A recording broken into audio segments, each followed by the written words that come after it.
Hello and welcome back to another episode of the Full Metal Cast. And how timely that just the other day, I believe it was yesterday, no, Friday, I think I was sitting at my desk at work when I looked up at the TV and saw Trump announcing that Boeing had won the contract for the new fighter jet. Um, and I say it's timely because not too long ago, I believe 2 episodes ago, when I was talking about knowing your worth and sort of weighing that against the consequences that people or companies face who hold your worth in their hands. If they should not do a job that is up to par, what's at stake?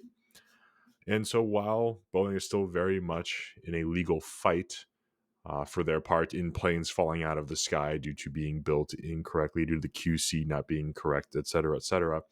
They were still somehow awarded this. So thank God the government is there holding them to the fire, making sure they're accountable, and really paying their pound of flesh to the survivors and families of the victims who were not fortunate enough to survive their incompetence. And I'm not sure how they're able to win a $20 billion contract for the F 47 when a federal judge at the end of 2024, in early December, reject their plea deal in the 737 MAX crashes. And just for reference, they are trying to plead guilty and pay a fine up to 487.2 million versus the $20 billion contract they were just awarded to build the fucking jet. Um, Victims from the Boeing crashes and those who survived by them are saying that Boeing should have to pay up to 24.7 billion in connection with the crashes, but there are plea deals in the works to make them pay less than half a million. So do with that what you will. I thought that was a timely headline and only mildly infuriating. This is also the same Boeing that sent astronauts up to space for fucking over half a year when they're only supposed to be there for less than 2 weeks. Um, sure, they can build their fighter jets. Go right ahead. Anywho, uh, the SIG news, hilarious, tragic, unfortunate, all around. It's every emotion conceivable in the human array of emotions. However, I will say one thing that I like about it, besides the memes, of course, is the fact that now the detail or the level of detail in which these issues are being explained and made known and brought to light is something I appreciate greatly. I am somebody with a Flux Raider that utilizes a 320 FCU and slide. And I thought because my Raider had a manual safety, I was immune to the um, I guess, Russian roulette that is the unannounced or unintentional discharge issue. After listening to the Art and War podcast, the two gentlemen they had on talking about their run-ins with SIG's quality control issues and what's happening and why it's happening. I highly recommend you listen to the episode because it is one of the best breakdowns I've heard of not just the 320 issues, 365, the rifles, even optics, pistol optics, which I'll get into a little bit later. It was very good to hear that because, again, one would happen, you'd see a video, a couple memes, then it would disappear. And the Art and More guys shared their two guests. I wish I knew their names off the top of my head. I don't, sorry. They shared this Google Doc, thousands of pages or hundreds of pages, whatever it is, of examples and instances of SIG problems happening. And so that's good. Whether you're a SIG owner or not, and I'm very much against being loyal to a brand, a person, anything because it leaves you susceptible to this issue. If you're someone who's Glock or die, SIG or die, like you're going to, inevitably something's going to happen. There's going to be a recall.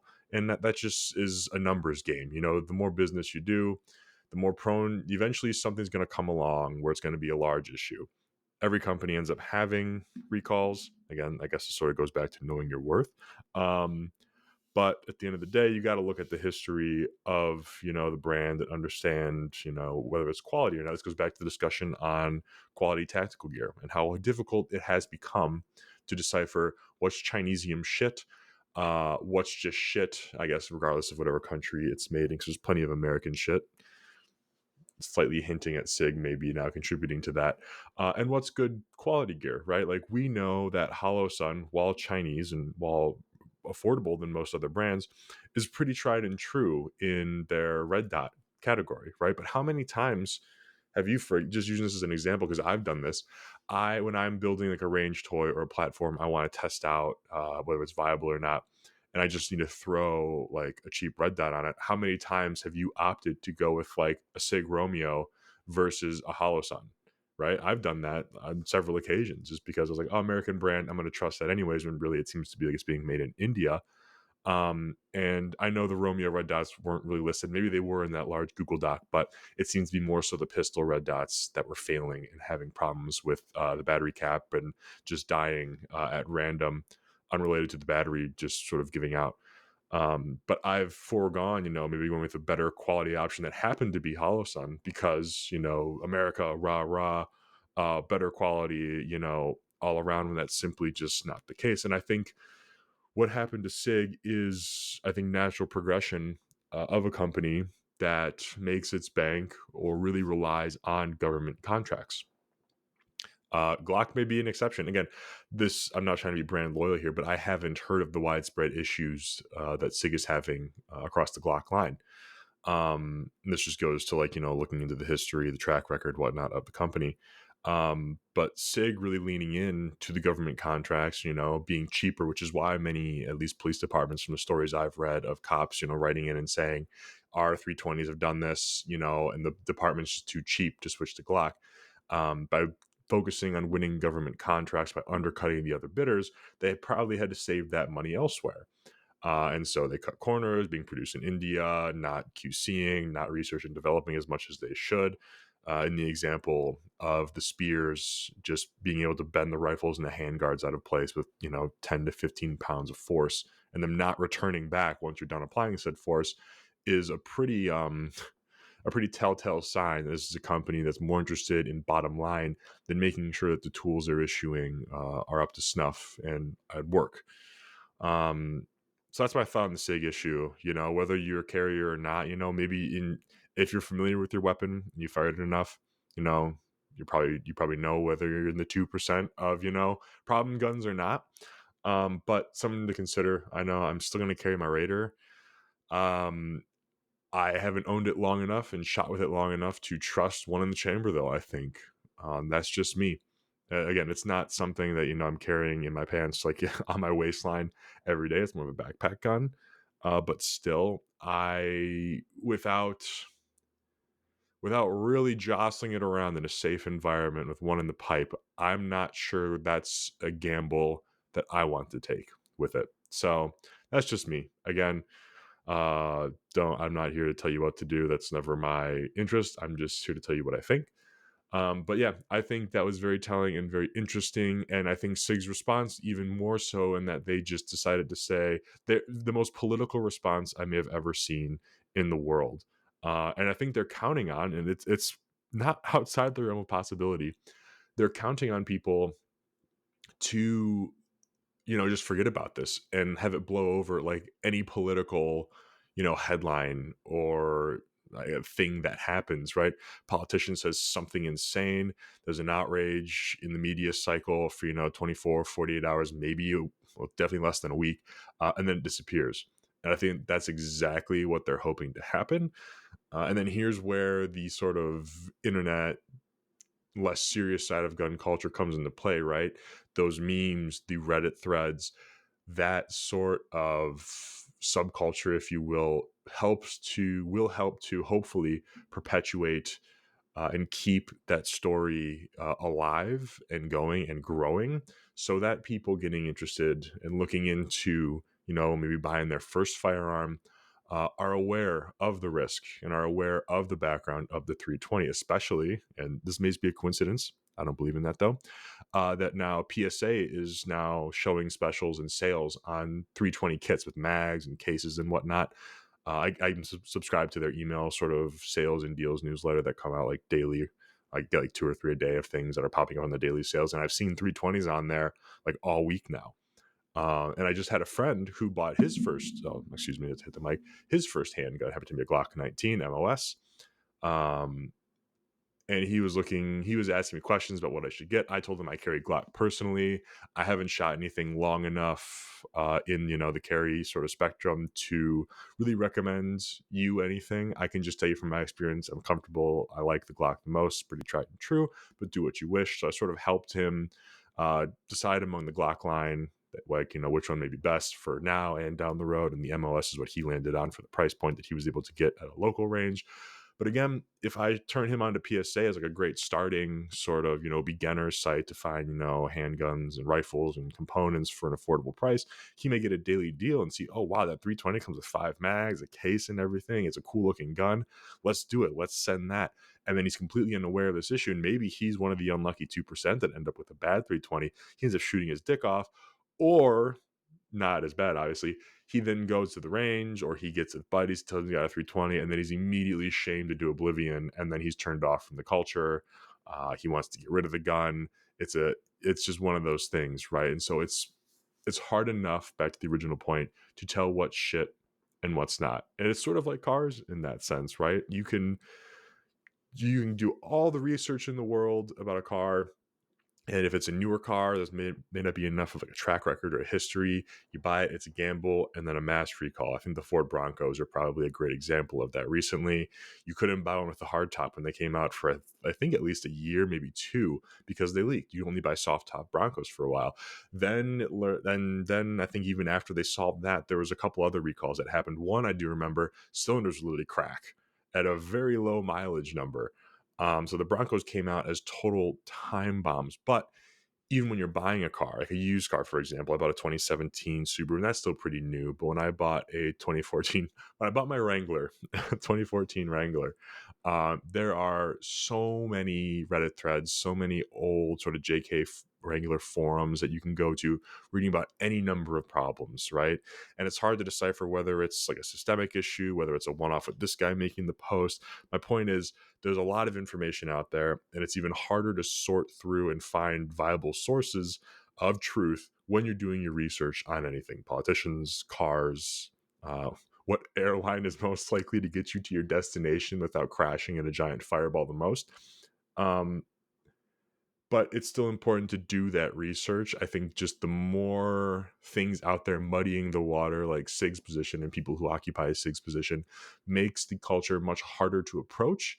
And it means that people are more likely to make mistakes or uninformed decisions when making a purchase. So I think what's happening as a result of their really shitty social media response is a positive for us. We just have to learn from it. But yeah, that was crazy. I saw there's a new marketing or social media manager position open. Uh, People laugh at that. People are saying, I wouldn't touch that with a 10-foot pole. My take on that is there's nowhere to go but up. There's no way you can fuck up as badly as the last guy, right? So if you're in need of a job, you have any marketing experience, or you just want to fuck around and have fun and maybe use this as a learning experience, I say apply and do it, right? There's no way you can fuck up as bad as the last guy. Your first move has to be, though, we fucked up. And secondly, I personally, I would not take that role or have any interest in like accepting that role, no matter the pay, right? Unless I get some, guarantee that after I join, I can sit down with, the big wigs, the guys, C-suite dudes, guys who oversee manufacturing, R&D, and QC, all in one room, and go, hey, I know we had a stance. That obviously is horseshit. What's the truth? Like, what's being said? What do we believe inside these four walls? Not necessarily what we're putting outside of these four walls. What do you old heads think? Like, how did we get here? What's the thought? What do we know? And like, how do we actually tell the truth and start changing that? And you have to, it's that show of good faith would help me personally to do my job and sort of share that sentiment with the outside, right? That's going to be the first step for SIG. It's going to be showing the world that, hey, we're sorry. And I'm not even saying this is going to be enough, right? Because you may have shot yourself in the dick. No, pun intended there, actually. Um, too much or too severely to recover and come back from this. And that might be okay. That might be totally fine. If Sig never recovers from this, that's a consequence of their actions. That's their own fault entirely. Um, but the only way that they stand a chance to have any sort of real turnaround outside of contracts, right? Because government contracts, that's not that's not reality, right? Clearly, Boeing is an example of that. Um, but if they care at all about their standing in the private, sort of market, they need to come out and they need to show of good faith. They need transparency. They need to admit they were wrong, where they were wrong, and why they were wrong. They need to say that it was a conscious choice to cut those corners. It was a conscious decision to double down and to lie. We understand we're wrong, and then here's what we're doing to fix it, and be extremely transparent. A company that has been very good at that is PSA. I'm not saying they make amazing, high precision, high quality things, but when they get something wrong, and I think the Grantham review videos, whatever you think about that guy, on certain PSA bills failing. I want to say it might have been the Crink or one of the AK-74, the AK units. When it was an absolute dog shit show, they came out and they said, "Here's what's wrong. This is a flaw in our manufacturing or our QC process. Here's what we did to fix it. Here's a new one." And they would change the manufacturing after that to prevent that from happening again. PSA has done a very good job at that from what I've seen. Maybe there's other examples out there of them not doing that. But SIG needs to do that times 100. They need to fall on the sword and fall on it again and again and again. And they're going to lose money in doing that because you've already lost a lot of faith, because the amount of money you have to put into marketing campaigns and PR campaigns to regain that, astronomical. An even higher cost is going to be to completely change how you are making these guns to make sure the shit that's going on with them doesn't happen again or anymore. Even higher, I would imagine. But you have to do that. And I would share that. You have to show you are bleeding. You have to show that you have to show people that you're giving them the pound of flesh. That's the only way that this works. And again, it still may not be enough. If they don't do that, they've decided that they don't care about the private market. They're going to continue being bottom feeders, bloodsuckers, living off of government contracts, and fuck all of you who carry their guns in their waistbands with rounds. 50-50 may or may not go off on your dick. I know it's not 50-50. They have decided that you mean nothing. You are just another peon in this market that helps us make a little money on the side of our main venture, our main interest, which is government contracts. Go fuck yourself. So that's how I look at the SIG thing. If you're in need of a job, there's no way to go but up. So by all means, go for it. But if their plan isn't, we're available to you, this is the leadership, involved in the decision making. What's your thoughts? It's not worth your time, but take SIG's money by all means. There's no way you can do a worse job than the guy who came before you. Let's see what else has happened recently. Oh yeah, I have a P320 group module. It was shipped with the flux that I have, and now, since no one makes fire control units or like parts kits for SIG slides, like as far as I can tell, there's no way that I'm going to feel comfortable actually investing money in another like a 320 handgun, right? Like what's the point now that I know this? I'm not going to actually shoot this thing seriously. It's just I don't need another range toy pistol. I now just have this grip module laying around, and maybe who knows? Maybe there's a market opportunity for a company to start making SIG FCUs and upper sort of slide kits. Because from my understanding, it's a combination of the fire control unit and the sear in the SIG slide being able just to flop around loosey goosey. That results in these things from happening. So I just have a P320 grip module laying around that may or may not see any action in the near future. That's a shame, real shame. Other news: the shitty shotgun or the shit gun shootout keeps getting pushed back. It will happen. Michigan decided to grant us with a second or third winter right after we had a 70-degree day. Mind you, it snowed. So that's just Michigan spring. It happens. I knew it was going to happen. And it looks like the last weekend of March, which is when we were planning it, It's either going to rain a fuck ton and be very, very cold, and it may even possibly snow. So we're looking for maybe the first week of April or after. Really looking forward to getting out and doing that, having fun, and also just filming some fun shit because that's always cool. However, that last weekend of March that the shit gun showdown was supposed to go down, hoping to get some shooting under nods in. Fingers crossed. Not trying to jinx that. Um, I think there's a small group that would be interested in doing that. We just moved the shit gun day to a better weekend that's a little more fair weather so we can maximize the amount of participation. But a little bit of night shooting would be good, especially since, and this is a long ways out, it's in September. HTA, Human Trafficking Awareness, the range day was announced. It's back again. They also have a gas gun challenge beforehand. But in the last weekend of September, I believe it is, HTA is back, and our little circle in Michigan here has almost doubled the numbers that we're bringing. I think we brought 5 last year. We're bringing 8. We filled up the Airbnb very quickly. I'm very excited to get everyone out there. Very excited to take the classes. My hope is I can get out, square away some things under nods and under darkness. Get lasers zeroed, get optics zeroed on several different kits, so that we can also participate in the night shoot. Should they have another one this year at HTA? So that should be fun. Hopefully, we can film, take some cool pics out there as well. Not a whole lot to really discuss, I feel like, this weekend. There has been more.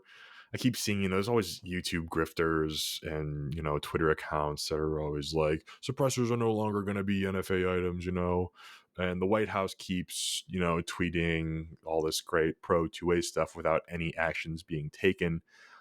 And allow me to remind you that Pam Bondi is also a very stout proponent of red flag laws. So I do not anticipate any rights or freedoms being returned to the people as it relates to firearms.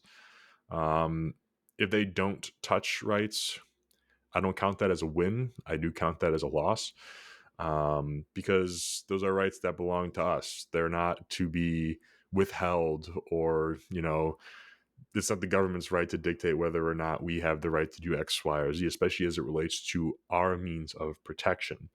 Would I like to see suppressors freed up? Absolutely. They should be shipped to your door. You should be able to buy them on Amazon without getting taxed $200 on top of it, by the way.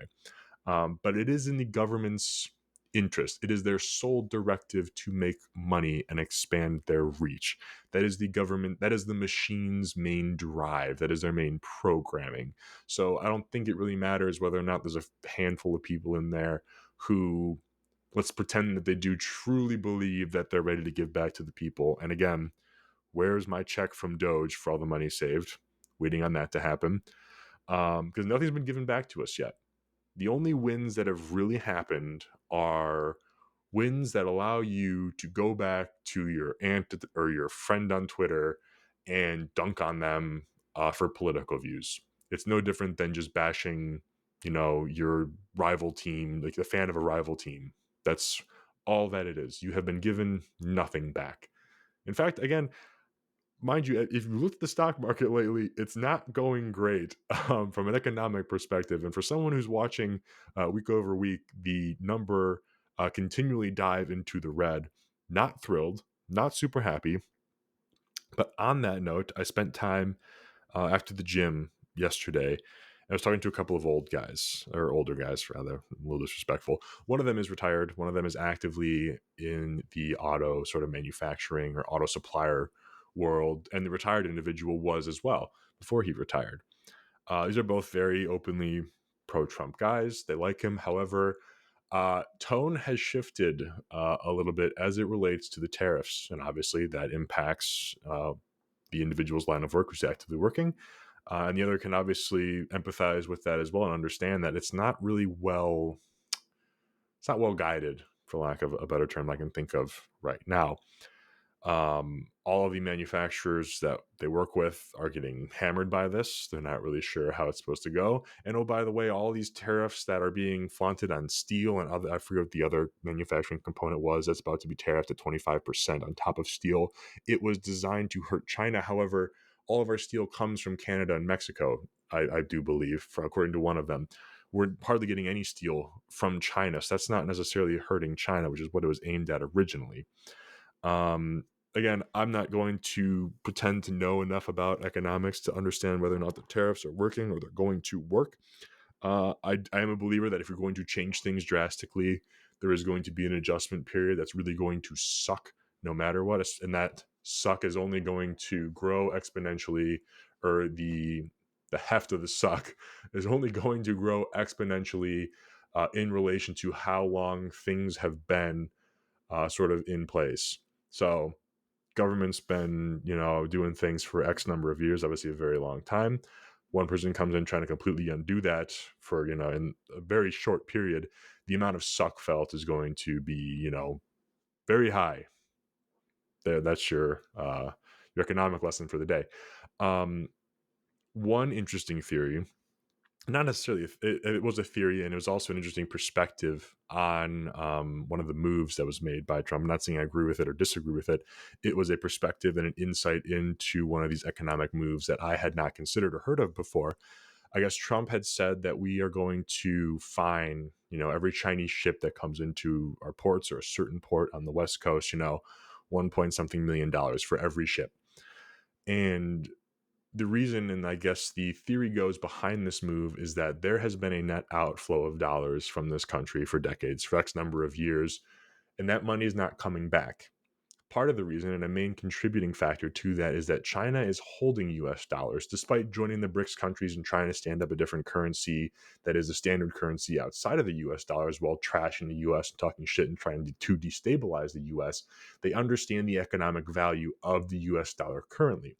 So they will happily take our money while trying to trash it and stand up their own currency. And they're using that money to set up banks in developing nations that they're helping. India, mostly Africa, Bank of China using US dollars essentially is what they're doing. But those dollars are not coming back to the US. So we are printing more money, and it's a contributing factor to us printing more money, driving to more inflation.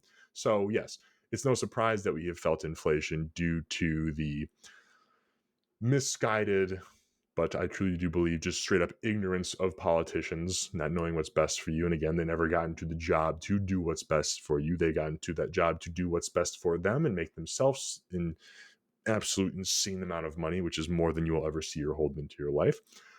But that fee towards the Chinese ships is an attempt to slowly start bringing those dollars back into the US. How we plan to keep them, I don't know.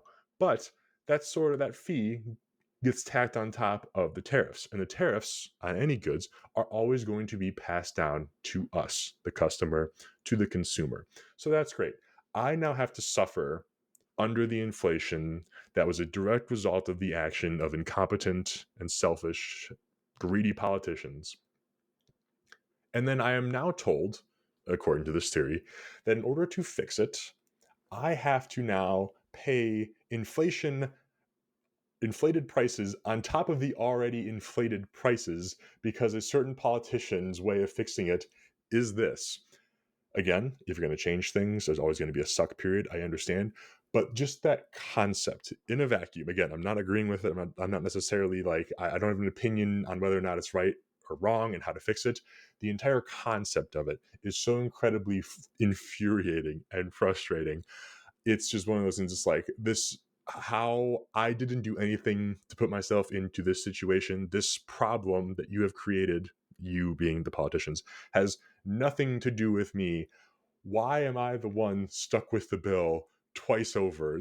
I'm double jeopardy in paying for eggs, in paying for gas. I think my fiance went to the gas station the other day and it was almost $4 a gallon. And she texted me, she's like, Jesus fucking Christ, what war did we just start that I didn't know about? And I was like, I don't know. Um, but yeah, that was an interesting little thought, and the outflow of dollars and whatnot. But again, this is all things happening outside of my 9 to 5. My job, my day has nothing to do with that. So why the fuck am I subjected to any of that? That's ridiculous. Um, and then that's obviously a spiral, a thought spiral that I ended up going down, and not something that you need to go down. But I figured I would share because it was an interesting thought exercise, and it was fun just hanging around an hour after the gym, talking to guys with different perspectives and different backgrounds, and just shooting the shit. Um, And I encourage that, maybe there's guys at your gym or your range or, your work, whatever it may be. Be careful having those conversations at work. Maybe don't shit where you eat. Um, but spend the time, if they can, shoot the shit with you, if you can talk a little shit, with them and they can give it back or at least laugh, you can probably find some common ground, or maybe you can at least get some insight into their psyche that you weren't aware of before. And you can talk about things, you can learn different things, whether it's directly applicable to your life or it's things not applicable, sort of like this that I have no control over whatsoever. But it was fun. It was a nice little thought exercise.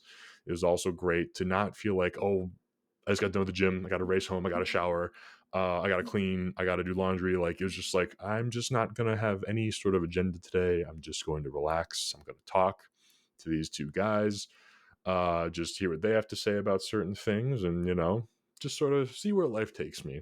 And that's very nice. That's very relaxing. And that's actually kind of cool as the sun's coming out now as well. I think if we can get out of this third Michigan winter and the sun is here to stay, I am going to be a creature of the outdoors. I'm going to be a wild man. I'm saying this warm weather season. The cold has been around long enough. I've actually had the bike out 3 times already this year before it snowed, which is amazing. Hoping to do more stuff on the bike and really ride that thing to the ground this year, because damn it, I forgot how much I loved being on 2 wheels. Did a little bit of work on it, changed the headlight.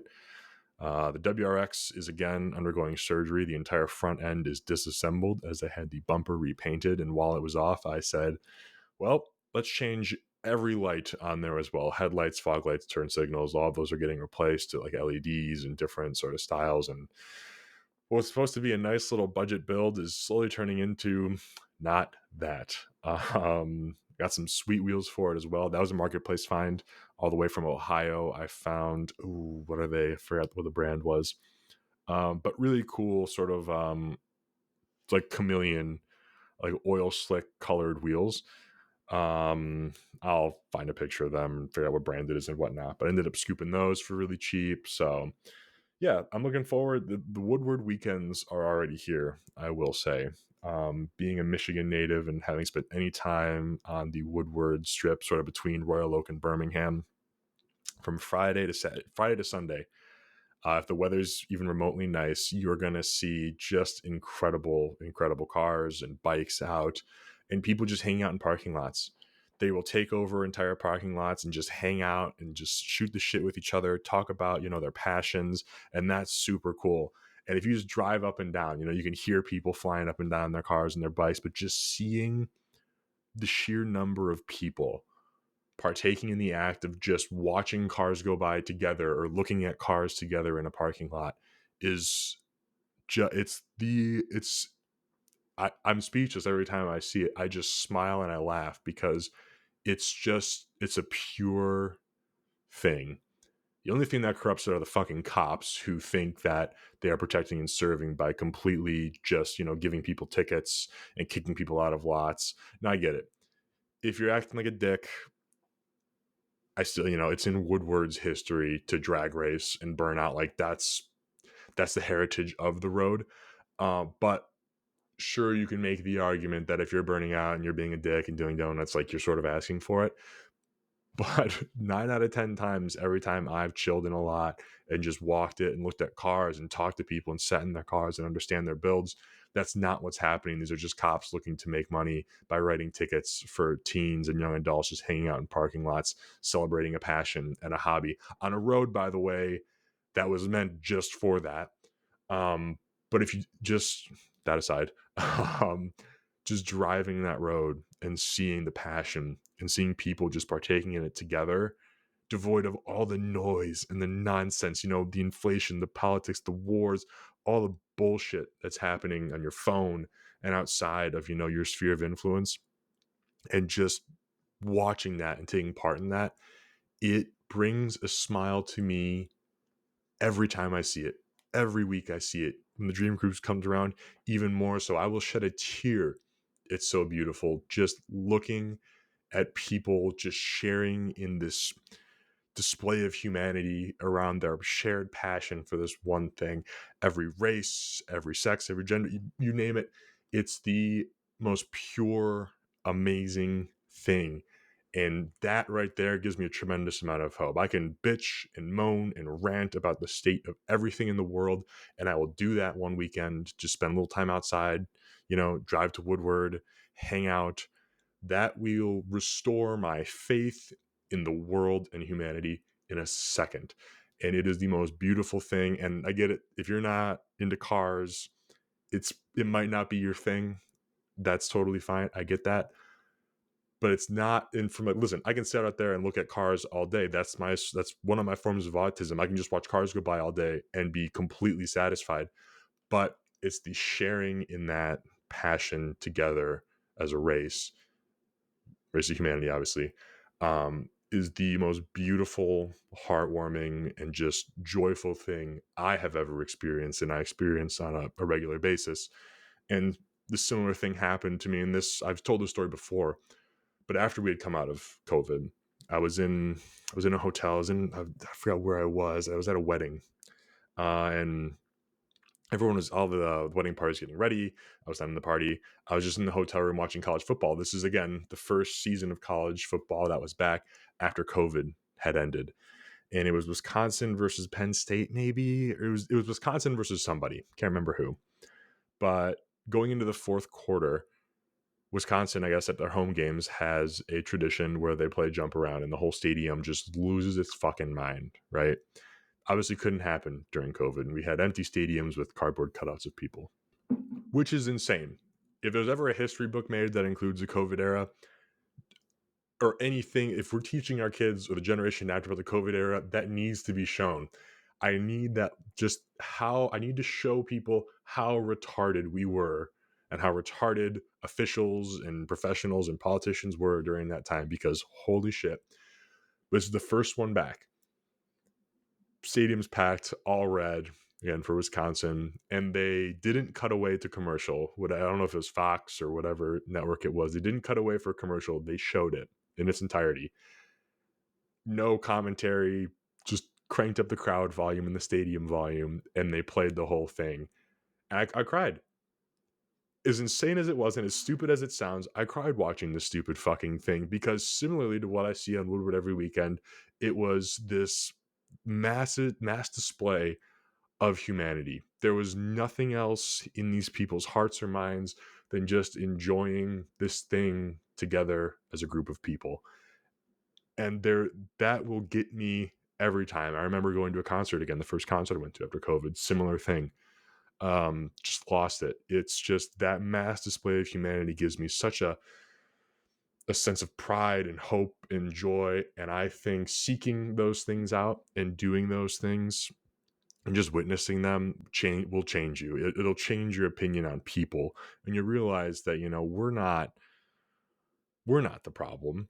It's a very small, well, not so small a number. It is the largest employer in the country, but it is the minority that ruins it for the rest of us. There's a small group of people who are very greedy, excuse me, very selfish, very prideful, that will throw you under the bus and destroy the things that you love for their own benefit.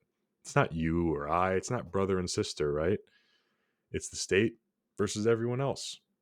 And everything that sucks, everything that's nasty, everything that takes away from that mass display of humanity, that tries to taint it and pull us away from it and keep us at each other's throats, doesn't come from you or I or anyone else. It comes from the state.